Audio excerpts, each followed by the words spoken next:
ನಮಸ್ತೆ ಪ್ರಿಯ ಓದುಗರೆ. ದೇವನೂರು ಶಿವಮೂರ್ತಿ ಯೂಟ್ಯೂಬ್ ಚಾನಲ್ಗೆ ನಿಮಗೆಲ್ಲರಿಗೂ ಸ್ವಾಗತ. ಇಂದಿನ ಕತೆ ಶಾಂತಮ್ಮನ ಛಿದ್ರವಾದ ಬದುಕು. ನಾನು ಶಾಂತಮ್ಮನನ್ನು ಸುಮಾರು 4 ವರ್ಷಗಳಿಂದ ನೋಡುತ್ತಿದ್ದೇನೆ. ಕೋಲು ಮುಖದ ಲಕ್ಷಣವಾದ ತುಸು ಉದ್ದವಿರುವಂತೆ ಕಾಣುವ ಹೆಂಗಸು. ಸುಮಾರು 45 ವರ್ಷ ಮೀರಿದೆ. ಚುರುಕಾದ ಶಾಂತಮ್ಮ ಯಾವಾಗಲೂ ತನ್ನ ಎಡಗೈಗೆ ಒಂದು ಕೈಚೀಲವನ್ನು ನೇತು ಹಾಕಿಕೊಂಡು ಅವಸರವಾಗಿ ಬರುತ್ತಾರೆ. ಅದೇ ವೇಗದಲ್ಲಿ ಅವಸರವಾಗಿ ಹೋಗುತ್ತಾರೆ. ತಿಂಡಿಗಿಂಡಿ ಏನಾದರೂ ತಿಂದ್ರಾ? ಇಲ್ಲ, ಹಾಗೆ ಕೆಲಸ ಮಾಡ್ತಿದ್ದೀರಾ ಆಂಟಿ ಎಂದು ಕೇಳಿದಾಗಲೆಲ್ಲ, ಎಂಥ ತಿಂಡಿನಪ್ಪ, ಎಲ್ಲ ಮಧ್ಯಾಹ್ನಕ್ಕೆ ಒಟ್ಟಿಗೆ ಮಾಡ್ತೀನಿ, ತಿಂತೀನಿ ಎನ್ನುತ್ತಲೇ ಗೇಟ್ ಇಂದ ಆಚೆ ನಡೆದಿರುತ್ತಾರೆ. ಶಾಂತಮ್ಮ 8 ರಿಂದ 10 ಮನೆಯಲ್ಲಿ ಕೆಲಸ ಮಾಡುತ್ತಾರೆ. ಬೆಳಗ್ಗೆಯಿಂದ ರಾತ್ರಿ 8 ಗಂಟೆಯ ತನಕ ಒಂದಲ್ಲ ಒಂದು ಮನೆಯಲ್ಲಿ ಅಡುಗೆ ಕೆಲಸ, ಕೆಲವು ಮನೆಯಲ್ಲಿ ಕಸ ಮುಸುರೆ ತೊಳೆಯೋ ಕೆಲಸ ಮಾಡುತ್ತಾರೆ. ಆಕೆಯ ಸೀರೆ ಯಾವಾಗಲೂ ಸೊಂಟಕ್ಕೆ ಸಿಕ್ಕಿಕೊಂಡಿರುತ್ತದೆ. ಕೈಗಳು ಸದಾ ಒದ್ದೆಯಾಗಿರುತ್ತವೆ. ಮತ್ತು ಶಾಂತಮ್ಮ ಆಂಟಿ ನಿಂತು ಮಾತನಾಡುವುದನ್ನು ನಾನು ನೋಡೇ ಇಲ್ಲ. 2 ನಿಮಿಷ ಕೂತ್ಕೊಂಡು ಹೋಗ್ಬಾರ್ದಾ ಆಂಟಿ? ಯಾಕಿಂಗೆ ಒಂದೇ ಸಮನೆ ಉಸಿರುಗಟ್ಟಿ ದುಡಿತೀಯಾ? ಆ ಪಡಪಾಯಿ ದೇಹಕ್ಕಾದರೂ ಸ್ವಲ್ಪ ವಿಶ್ರಾಂತಿ ಬೇಡವಾ ಎಂದರೆ, ಸೋಮ್ಕೀರಪ್ಪ, ವಿಶ್ರಾಂತಿನೂ ಇಲ್ಲ, ಶಾಂತಿನೂ ಇಲ್ಲ, ಅದೆಲ್ಲ ನಾನು ಸತ್ತು ಚಟ್ಟ ಹೇರಿದ ಮೇಲೆ ಈ ರೀತಿಯಾಗಿ ಉತ್ತರ ಕೊಡುತ್ತಾನೆ ಮರೆಯಾಗುತ್ತಾರೆ. ಯಾವ ಎಂಜಿನಿಯರ್ಗಿಂತಲೂ ಬ್ಯುಸಿಯಾಗಿರುವ ಶಾಂತಮ್ಮ ಒಂದು ದಿನ ಸಂಜೆ 4ರ ಸಮಯದಲ್ಲಿ ಸೆಕ್ಯೂರಿಟಿ ರೂಮ್ ಪಕ್ಕದ ಒಂದು ಜಗುಲಿಯ ಮೇಲೆ ಕುಳಿತು ಯಾರೋ ಮನೆಯವರು ಕೊಟ್ಟಿದ್ದ ಕಿತ್ತಳೆಯ ಹಣ್ಣನ್ನು ತಿನ್ನುತ್ತಾ ಆ ನೇಪಾಳಿ ವಾಚ್ಮ್ಯಾನ್ಗೆ ಕನ್ನಡದಲ್ಲಿ ಮಾತಾಡೋದು ಕಲ್ತ್ಕೊಳ್ಳಪ್ಪ ಅಂತ ಹೇಳ್ತಾ ಇತ್ತು. ಅವನೋ, ಕನ್ನಡ ಗೊತ್ತಿಲ್ಲ ಆಂಟಿ ಅಂತಿದ್ದ. ನೀನೇನು ಮಾಡ್ತೀಯಪ್ಪ, ನಾಡಿನವರೆಲ್ಲ ನಿನ್ನ ಭಾಷೆ ಮಾತನಾಡಿದರೆ ನಿಂಗೆ ಹೆಂಗೆ ಕನ್ನಡ ಬರುತ್ತೆ ಅಂತ ಹೇಳಿ ನನಗೆ ಅಂತ ಸುಲಿದು ಇಟ್ಟಿದ್ದ ಒಂದು ಹಣ್ಣನ್ನು ಕೊಟ್ಟು ತಿನ್ನಪ್ಪ ಎಂದರು. ಆಗಲೇ ಗೊತ್ತಾಗಿದ್ದು, ಆಕೆ ಈ ಸಮಯದಲ್ಲಿ ಕೆಲಸ ಮಾಡುವ ಮನೆಯವರು ತಾವು ಬರುವುದು ತಡವಾಗುತ್ತದೆ ಎಂದು ತಿಳಿಸಿದ್ದರು. ಶಾಂತಮ್ಮ ಅವರ ಬರುವನ್ನೇ ಕಾಯುತ್ತಾ ಕುಳಿತಿದೆ ಎನ್ನುವುದು. ಇದೇ ಸರಿಯಾದ ಸಮಯ. ಶಾಂತಮ್ಮನ ವಿಚಾರವಾಗಿ ತಿಳಿಯಬೇಕೆನಿಸಿ, ನಿಮ್ಮ ಯಜಮಾನರು ಏನು ಕೆಲಸ ಮಾಡ್ತಾರೆ ಆಂಟಿ ಎಂದು ಕೇಳಿದೆ. ಸತ್ತು ಸುಳ್ಗಾಡಿಗೆ ಹೋದವರು ಏನು ಕೆಲಸ ಮಾಡ್ತಾರಪ್ಪ? ಆಂಟಿಗೆ ಗಂಡ ಇಲ್ವಾ? ಛೇ, ನಾನು ಹಾಗೆ ಕೇಳಬಾರದಿತ್ತೇನೋ. ಮನಸ್ಸಿಗೆ ಸ್ವಲ್ಪ ಕಸಿವಿಸಿಯಾಯಿತು. ಆಕೆಯ ಮಾತಿಗೆ ಏನೂ ಹೇಳಲು ತೋಚದೆ ಸುಮ್ಮನೆ ಮೌನಿಯಾಗಿ ನಿಂತೆ. ಶಾಂತಮ್ಮನಿಗೆ ಏನು ಅನ್ನಿಸಿತೋ ಏನೋ, ತನ್ನ ಬಗ್ಗೆ ಮಾತನಾಡಲು ಆರಂಭಿಸಿದಳು. ನನಗೆ 2 ಮಕ್ಕಳು. ಗಂಡ ಅಂತ ದಂಡಕ್ಕಿದಾನೆ, ದುಡಿಯಲ್ಲ, ದುಗ್ಗಾಣಿತರಲ್ಲ. 3 ಕಾಸು ದುಡಿಯಲು ಯೋಗ್ಯತೆ ಇಲ್ಲದೆ ಇರೋರಿಗೆ 3 ಜನ್ಮಕ್ಕೆ ಆಗುವಷ್ಟು ಸಿಟ್ಟು ಸಿಡುಕು ಅನ್ನೋ ಹಾಗೆ ಈ ನನ್ನ ಗಂಡ ಇದ್ದ. ದಿನ ಹೊಡೆಯೋದು ಬಡಿಯೋದು ಮಾಡ್ತಿದ್ದ. ಆಗಲೇ ಗೊತ್ತಾಗಿದ್ದು, ಶಾಂತಮ್ಮನ ಊರು ಬಳ್ಳಾರಿಯ ಹತ್ತಿರದ ಯಾವುದೋ ಒಂದು ಹಳ್ಳಿ ಅಂತ.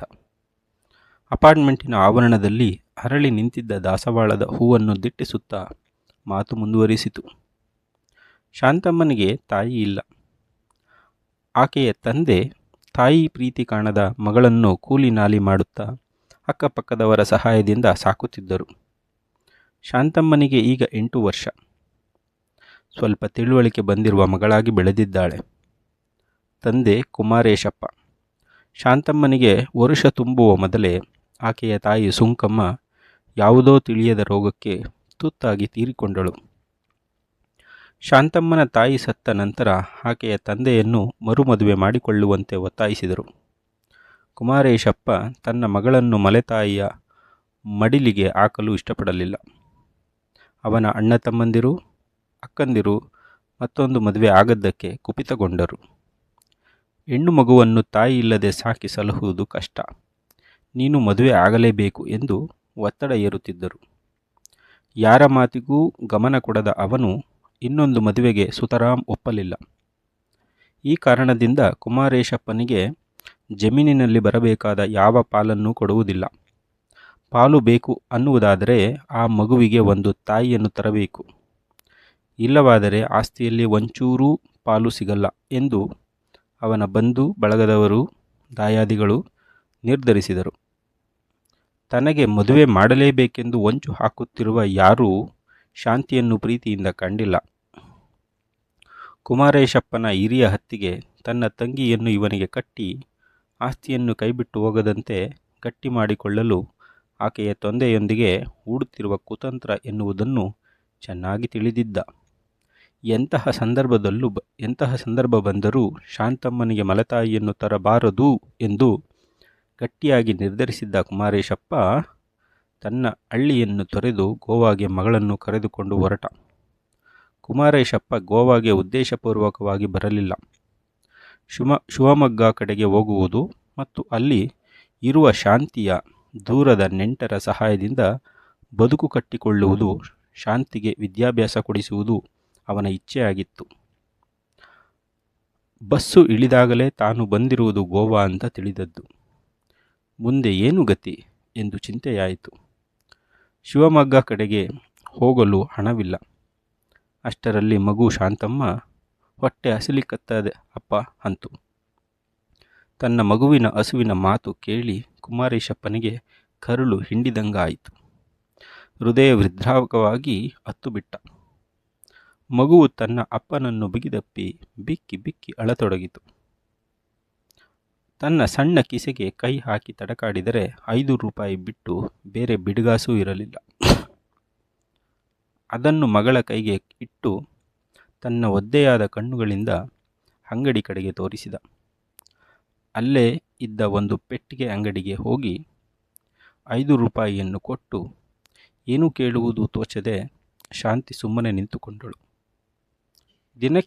ದಿನಕ್ಕೆ ಸಾವಿರಾರು ಜನ ಬಂದು ಹೋಗುವ ಗೋವಾದಲ್ಲಿ ಇದೆಲ್ಲ ಸಾಮಾನ್ಯ ಎನ್ನುವ ಭಾವದಿಂದ ಅಂಗಡಿಯವನು ಶಾಂತಿಗೆ ಒಂದು ಬಿಸ್ಕೆಟ್ ಮತ್ತು ಬನ್ನು ಕೊಟ್ಟನು. ಪ್ರೀತಿಯ ವೀಕ್ಷಕರೇ, ಈ ಕಥೆಯನ್ನು ನಾನು ಮುಂದಿನ ಭಾಗದಲ್ಲಿ ಮುಂದುವರಿಸ್ತೀನಿ.